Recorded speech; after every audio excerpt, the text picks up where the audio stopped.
तो मैंने अपनी प्रीवियस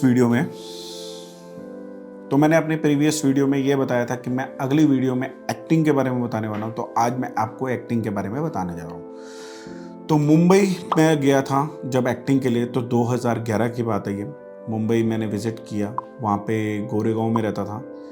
मुंबई जो है बहुत फास्ट सिटी को कहा जाता है, क्योंकि वहाँ के लोग किसी के लिए रुकते नहीं हैं। वहाँ का समुंदर बहुत सुंदर है, अजंता लोरा केव बहुत सुंदर है, वहाँ पे शिप पे घूमना बहुत अच्छा लगता है, गेटवे ऑफ इंडिया वहाँ का बहुत अच्छा है। और अगर सही बात बताऊँ तो वहाँ का वड़ा पाव और मिसल पाव बहुत बढ़िया है।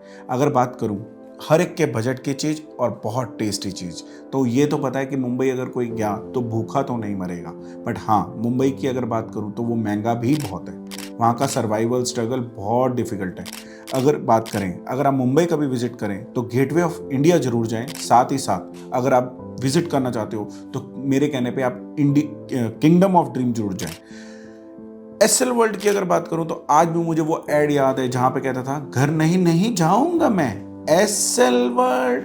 तो एसएल वर्ल्ड भी बहुत सुंदर जगह है अगर आपने विजिट करनी हो तो। अभी नया खुला है इमेजिका, आप इमेजिका भी विजिट कर सकते हो।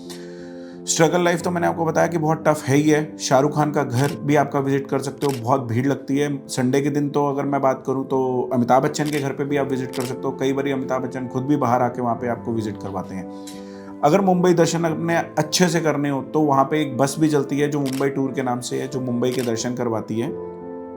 साथ ही गोरेगांव में जहाँ पे मैं रहता था, वहाँ पे फिल्म सिटी मेरे घर से हार्डली आधा किलोमीटर दूर थी, जहाँ पे आज कपिल शर्मा शो भी करता है।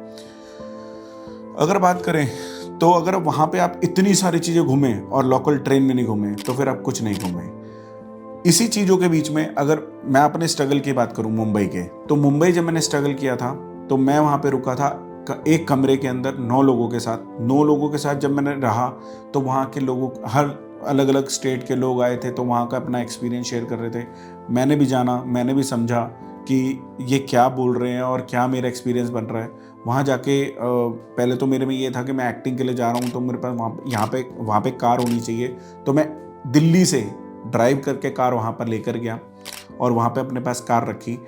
कार रखने के बाद मैंने उसी कार को ये सोचा कि जब मैं एक्टिंग लाइन में जाऊँगा तो मेरा मेकअप नहीं ख़राब होना चाहिए। देखो, दिखता तो मैं आपको पता ही है सांप के सामने हूँ, बट हाँ, मैं ये सोचता था कि मेरा मेकअप नहीं ख़राब होना चाहिए, या पसीने आ गए या ये हो गया या वो हो गया, ये गंदे हो गए कपड़े बाहर धूल मिट्टी में, तो फिर वो मेरा एक्टिंग शॉट बिल्कुल बेकार हो जाएगा।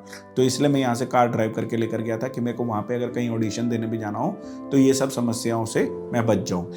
तो इन वजह से, पर मेरा क्या हुआ, मैंने कई सारे ऑडिशन दिए बहुत अलग अलग जगह, अंधेरी हो गया या गोरेगांव हो गया, जोगेश्वरी हो गया, ऐसे कई कई जगह पे जाके मैंने अपने ऑडिशंस दिए। बट उन ऑडिशंस पे मुझे ये समझ नहीं आ रहा था कि मुझे सक्सेस क्यों नहीं मिल रही। स्ट्रगल लाइफ थी, स्ट्रगलर्स के बीच में था। कई सारे स्ट्रगलर्स ये बोलते थे कि यार मुझे किसी भी तरीके का काम मिल जाए, मैं उस काम को मुंबई में करूँगा। तो मैंने सोचा कि यार ये सब अगर ये ऐसे सोच रहे हैं तो मैं भी क्यों ना इसी पॉइंट ऑफ व्यू से सोचूं।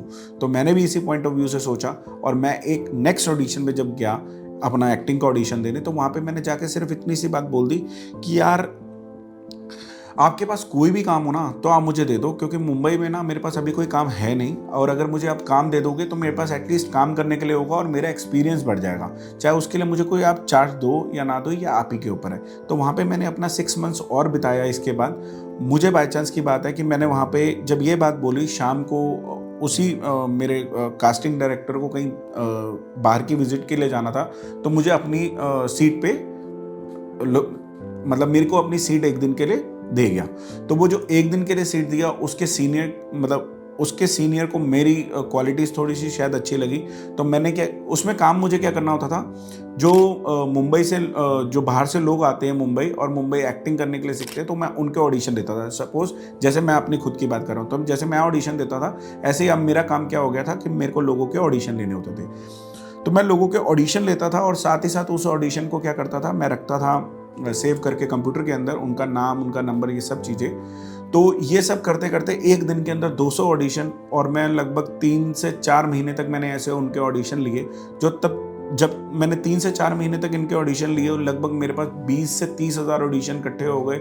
और ये समझ में आया कि यार, जो आप खुद सोच के देखो कि 200 लोगों का ऑडिशन पर डे में ले रहा हूँ और 200 लोगों में से क्या एक भी बंदा नहीं होगा, तो हम किन को सिलेक्ट कर रहे हैं? हम किसी को सिलेक्ट कर भी रहे हैं तो बात ये है कि मुंबई में आज इतने एक्टर्स हैं, मैं आपको बताऊं अप्रॉक्सीमेटली मुंबई की पॉपुलेशन से 25 to 30% लोग सिर्फ एक्टिंग को लेके ही मुंबई आते हैं, मुंबई में रह रहे हैं। लगभग ये कहा जाता है कि मुंबई रोज एक ट्रेन आती है एक्टिंग के लिए, मतलब पूरी ट्रेन भर के। सपोज एक ट्रेन के अंदर 1000 लोग हैं तो 1000 10,000 लोग डेली आ रहे हैं मुंबई एक्टिंग के लिए, और 4 ट्रेनें भर के वापस जा रही है जो लोग अब अनसक्सेस हुए हैं एक्टिंग लाइन में।